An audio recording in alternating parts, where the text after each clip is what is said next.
Hi, folks. Welcome to the Prepared Homestead. This is Travis. Thank you all for stopping by to watch. Well, the weather's kind of getting a little chillier today.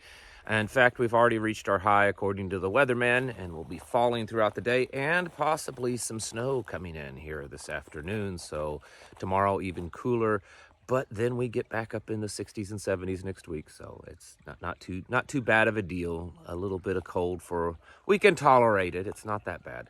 I want to talk to you about something that I've talked about quite a bit. And I don't know that I have a whole lot of new news on this subject, but I think it's still probably the most impending danger of our time right now that needs to be addressed and needs to be talked about more. And I kind of wonder if all this stuff that we're hearing in the news of, various other dangers and threats and Russians and all this kind of stuff.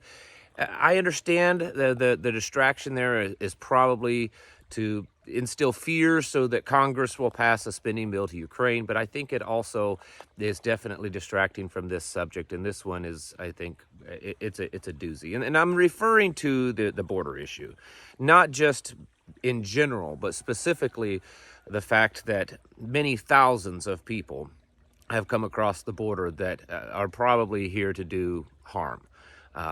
The best records that are official say that we've had about 10 million come across the border in the last few years, 20,000 Chinese just since the start of the year.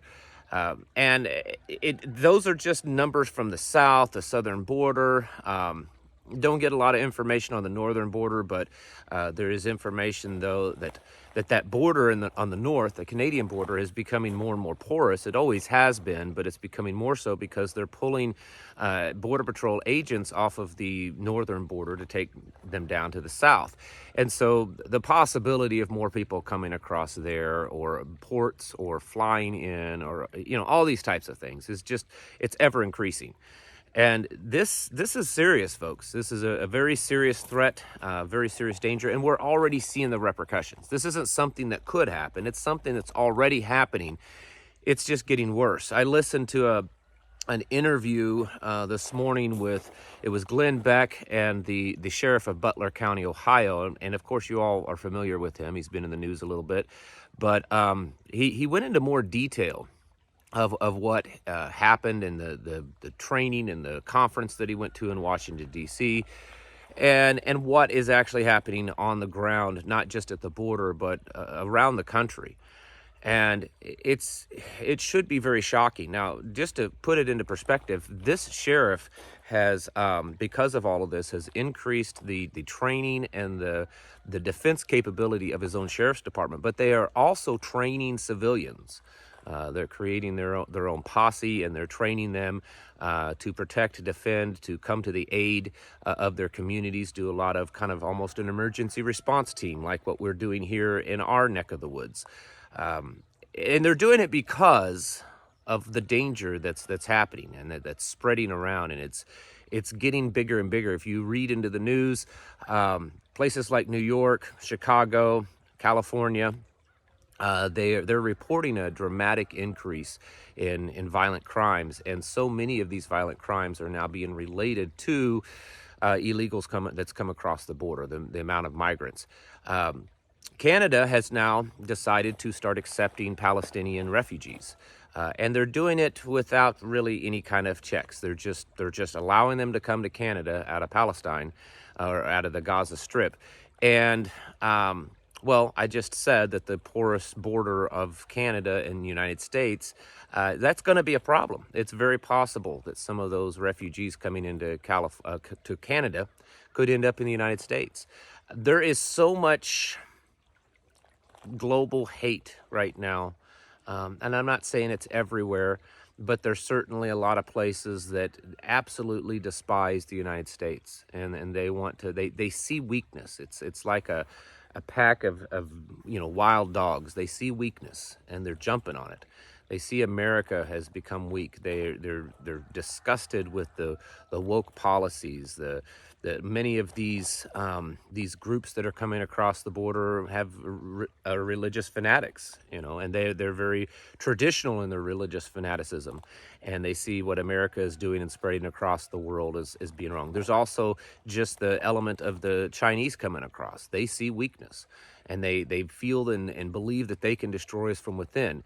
This sheriff up in Ohio talked about how their own sheriff's department is daily having cyber attacks from China and Iran, and that this is becoming very normal across the country. And we've heard stories about this, whether it's water supply systems, communications, cell phone systems, natural gas, propane, electricity, just about every bit of infrastructure in the country is being attacked.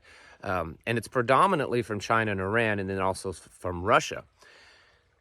It's becoming a big thing. In fact, I saw a while back, and please don't quote me on these numbers because I know they sound ridiculous, but I know that they were something like this, that Chase Bank alone receives something like 45 billion cyber attack attempts a day. I spoke to a local bank president around here, and we're talking a small bank, not part of a big chain, national a system of banks or anything like that. It's just a little local. They have like 3 branches. And he told me that even their bank, they deal with cyber attacks on a daily basis, and most of them are foreign. This is just the tip of the iceberg, really. And if you remember that video, that movie not too long ago that the Obamas produced and had a huge part in it, was based on a cyber attack. Now, was it a foreign cyber attack or domestic? Who knows? At this point, it probably doesn't really matter to you and I. The fact is that it could happen. These things are becoming more prevalent. And it's myself and many others have been talking about this for years, that this problem with our open borders, that it's festering. Okay, it is a powder keg getting ready to explode, and in a lot of ways it already has. I don't have necessarily some great miraculous solution for you, but what I can tell you is that you need to be taking this serious. Yes, all these other things are possible. Is it possible that Russia could, drop nukes out of space onto us, or could take out our satellite systems with some space-based EMP? Of course, that's possible. Of course it is. Could the economy crash? Could we go into recession and depression? Could there be another pandemic spread around? I mean, all of these things are certainly possible. I've said this before, that we're in a time period of just everything is on the table. It was just a week or two ago that the Secretary General of the United Nations said that we are in an era of chaos. But for you and I think one of the biggest things is what's coming across the border, and the fact that there's not really anything being done. I understand there's that little smidgen of land there in Texas that people are, excuse me, I'm still dealing with some smoke inhalation from the grass fire. There's some people down there trying to stop it. I get that, but it's really a very tiny percentage of the entire border, and it's it's getting worse. And the country is kind of asleep at it for the most part. Maybe not everyone, but definitely officials. They don't know what to do. That's the thing. Even the ones that are aware of what's going on, they don't know what to do. And they're not getting any help from the federal government, that's for sure. They're seeming to try to let it open. And I think that there's a purpose for it. I think that there's definitely a faction of people in this country that are in leadership that want this to happen. They want to bring this in, whether it's to be destructive or to replace us or whatever it is. And it's happening, and there's not anything we can do about it. Now we can cower in fear, we can give up, but those are not good options. Our best option is to continue to prepare and brace ourselves for this tidal wave that is on our shores. It may not be on your shores where you're at. Maybe you live in small town America. Maybe you live out and away from the bigger cities and stuff. So you're not going to be affected as much immediately with this.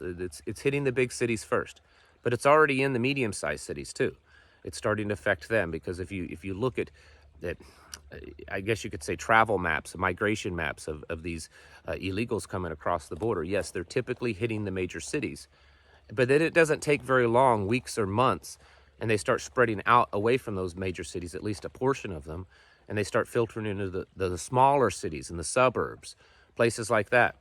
And so it's going to get to you if it hasn't already. And all I know to tell you is that you better brace yourself for it. You better get yourselves ready. If you live in small rural communities, I would be reaching out to your local officials, talking to your county commissions and to your sheriff's departments and fire departments and places like that. Don't go in sounding like a lunatic. Go in and asking, what does the county have planned for this? You know, is there something I can do? That's the big thing. Don't go in trying to tell them how to do their job or scolding them. Walk in saying, hey, there's a problem. We all know this. You know, I want to help. What can I do to help? And you better be prepared to help. You better be prepared to work, because most of these small communities, they need the help, okay? They don't have the manpower and the budget like the big agencies and the big counties and the big cities. And really, that's probably one of the best things that you can do to help your community, is just reach out to them and ask what you can do, that there's an issue here, that this is growing and big, and it's getting bigger and bigger. And we know that you know it's a problem. And you need help. And I'm here to help. Do that kind of stuff. Work with the people around you, your tribe, your community, your family of friends, because I'm telling you, this one's going to get us bad. And it's growing so rapidly, and every month there's more and more. It's like every month we're breaking records on how many are coming across the border. And I suspect leading up to the election, it's going to be that way, because you know, there may be a lot of people that are headed toward the border that they don't know if it's going to stay open until, you know, after the election. So they're going to try to get here as fast as they can. And you better be getting yourselves ready, folks. Get your houses in order. You need to be preparing yourselves mentally, physically, and spiritually. Thanks for watching, and I'll catch you in the next video.